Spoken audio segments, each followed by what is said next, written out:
Ah, YouTube, un endroit merveilleux, rempli d'amour et de vidéastes passionnés. Un endroit où les petits vidéastes peuvent devenir les plus grands vidéastes de demain. Un endroit où les plus forts aident les plus faibles. Ah non, autant pour moi, ça c'est dans les films. La réalité est complètement différente. Enfin, selon moi. Bonsoir à toutes et à tous, c'est Onra. Ça fait 1 an que la chaîne existe et aujourd'hui, on va faire un petit récapitulatif. Ou plutôt un grand. Parce que j'en ai des choses à dire. Et pas que du positif. Dans cette vidéo, je vais beaucoup donner mon avis, et s'il vous plaît, respectez-le. Donnez vos arguments en commentaire si vous n'êtes pas d'accord, mais si c'est uniquement pour me contredire sans aucun argument, passez votre chemin. Dans cette vidéo, je vais enlever mon masque de youtubeur que je mettais et être complètement transparent avec vous.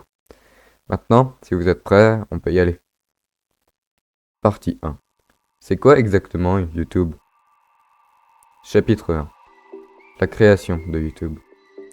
Remontons au début, le 14 février 2005. 3 ex-employés de PayPal, un projet, YouTube. Est-ce qu'à l'époque, ils s'imaginaient déjà gagner des millions grâce à ça? Je pense pas. Mais au lancement, YouTube était plutôt un site de rencontre, basé sur le partage de vidéos. C'est loin, très loin de ce qu'on connaît maintenant. Pas très longtemps après, YouTube change de direction pour se baser sur l'hébergement de vidéos. Grâce au manque de concurrence, la popularité de YouTube explose. 1 an plus tard, YouTube se fait racheter par une entreprise en pleine explosion de popularité, Google, avec un objectif: faire de YouTube la plus grande plateforme d'hébergement de vidéos au monde, en profitant du manque de concurrence. Mais tout ne s'est pas passé comme prévu. Chapitre 2. Le succès de YouTube.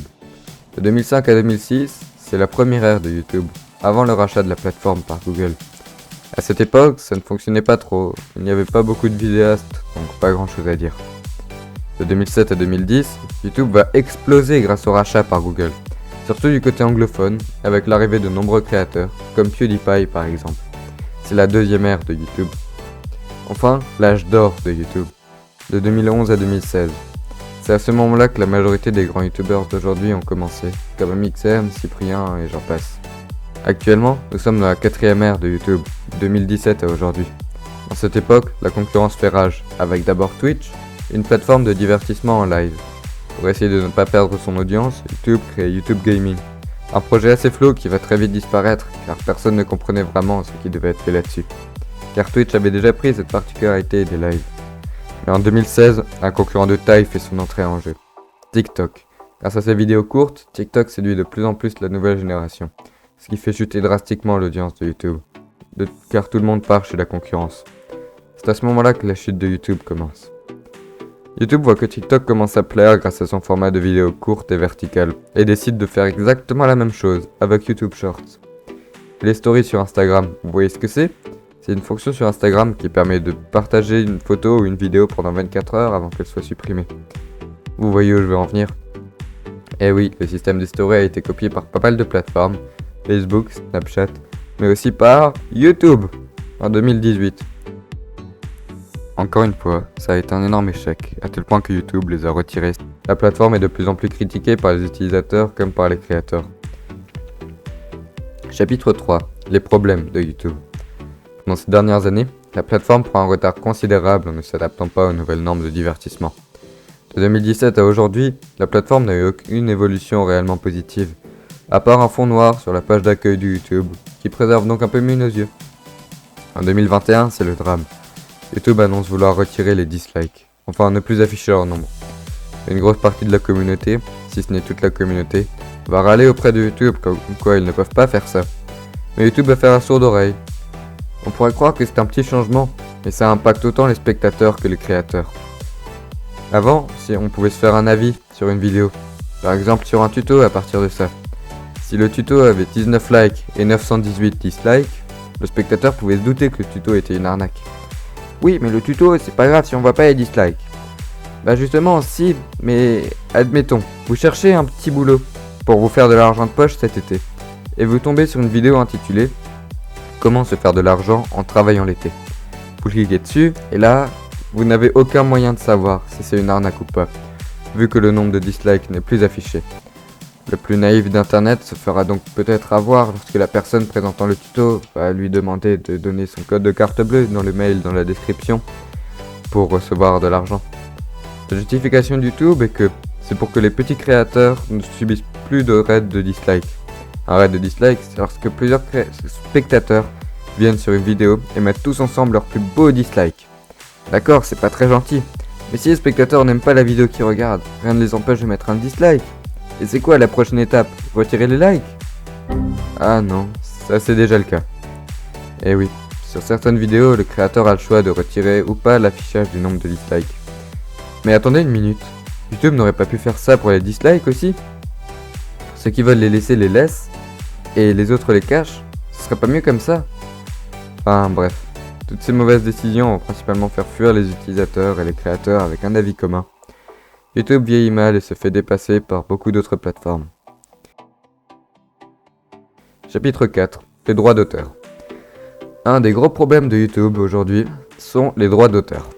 De 2017 à 2021 pour certains, de 2017 à aujourd'hui pour d'autres, le système de copyright de YouTube était ou est encore complètement pourri.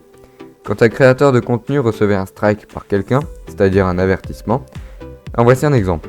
Je poste une vidéo que j'ai créée, mais à la fin, j'utilise une musique de Jean, un autre créateur. Donc j'utilise la musique que Jean a créée. Si Jean tombe sur ma vidéo, il peut me donner un avertissement et aller jusqu'à supprimer temporairement ma vidéo, car j'ai utilisé une toute petite partie de sa musique dans ma vidéo. Et si je veux contester, montrer mon désaccord à Jean en lui envoyant un mail pour contester, c'est toujours lui qui a le choix de retirer ou de remettre en place ma vidéo. Vous voyez où je veux en venir? C'est comme si dans le tribunal, le plaignant était à la fois plaignant et juge. Beaucoup de youtubeurs se sont fait avoir comme ça, comme Cyril MP4 par exemple. Mais attends, y a pas une loi américaine qui s'appelle le Fair Use et qui permet d'utiliser un extrait sous copyright en faisant ta propre vidéo? Bah justement si, mais ça tout le monde s'en fout et ça sert pas à grand chose. Partie 2. Mon avis et mon ressenti. Chapitre 1. Mon expérience de YouTube.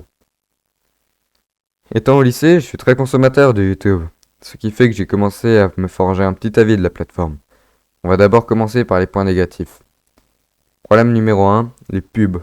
Lorsque je veux regarder une vidéo sur cette plateforme qui est YouTube, c'est quasi impossible.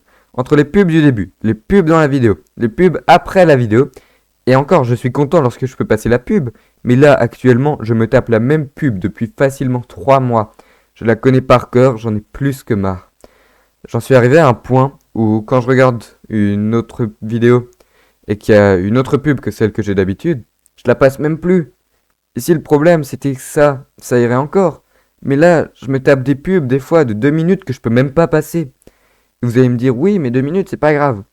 Bah oui et non, imaginez que vous regardez une vidéo avec une histoire, un fil rouge, que le personnage principal est sur le point d'avoir une révélation qui va tout changer par la suite. Obi-Wan ne t'a jamais dit ce qui est arrivé à ton père. Oh, il m'en a dit assez. Il a dit que vous l'avez tué. Non. Je suis. Et là, une pub de 2 minutes apparaît. Et vous ne pouvez pas la passer. Vous êtes obligé de subir. C'est pas la fin du monde, certes, mais c'est rageant pour le spectateur. Problème numéro 2, mes droits de créateur. Il y a quelques mois, j'ai reçu un mail de YouTube me disant mot pour mot: pour assurer la sécurité de notre communauté, nous limitons certaines de nos fonctions les plus puissantes aux chaînes qui ont construit et maintenu un historique de chaînes positif ou qui ont fourni une vérification. Pour l'instant, votre chaîne n'a pas un historique suffisant. Elle a perdu à des fonctionnalités avancées. Cela est peut-être dû au fait que votre chaîne n'a pas respecté nos lignes directrices communautaires. Donc moi, dans une incompréhension complète, je me demande quels droits j'ai perdus. Et voilà les droits que j'ai perdus. Intégrer des flux en direct, donc rejoindre ou créer un live de YouTube. Épingler des commentaires. Et encore, ajouter des liens externes aux descriptions de mes vidéos, comme par exemple mes réseaux. Alors oui, je n'ai pas fourni de vérification, mais est-ce que c'est vraiment une raison valable pour me supprimer mes droits les plus puissants? Et de toute façon, pour les récupérer, j'ai entendu quelqu'un qui me disait qu'il me faudrait les 100 000 abonnés. Mais si on y réfléchit 2 secondes, est-ce qu'en supprimant mes droits les plus puissants, je vais réussir à atteindre les 100 000 abonnés plus facilement? Spoiler, la réponse est non. Et j'ai encore d'autres problèmes avec YouTube. Problème 3, ma visibilité. J'ai remarqué qu'à chaque épisode 1 d'une nouvelle série de vidéos, YouTube le met en avant, mais ensuite ça s'arrête. L'algorithme de YouTube ne me met plus en avant les autres épisodes.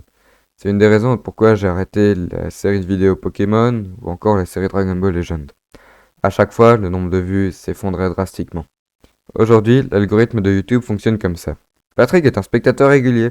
Il regarde toutes mes vidéos. Quand je sors un nouvel épisode d'une nouvelle série de jeux, par exemple Minecraft Donjon, Patrick, fan de Minecraft, va regarder cette vidéo et il va pas l'aimer.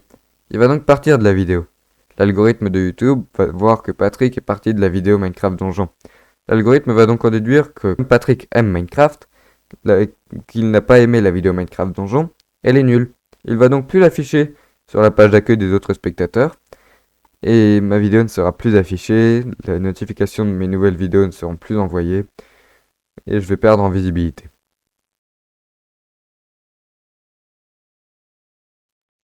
Problème numéro 5, les tendances.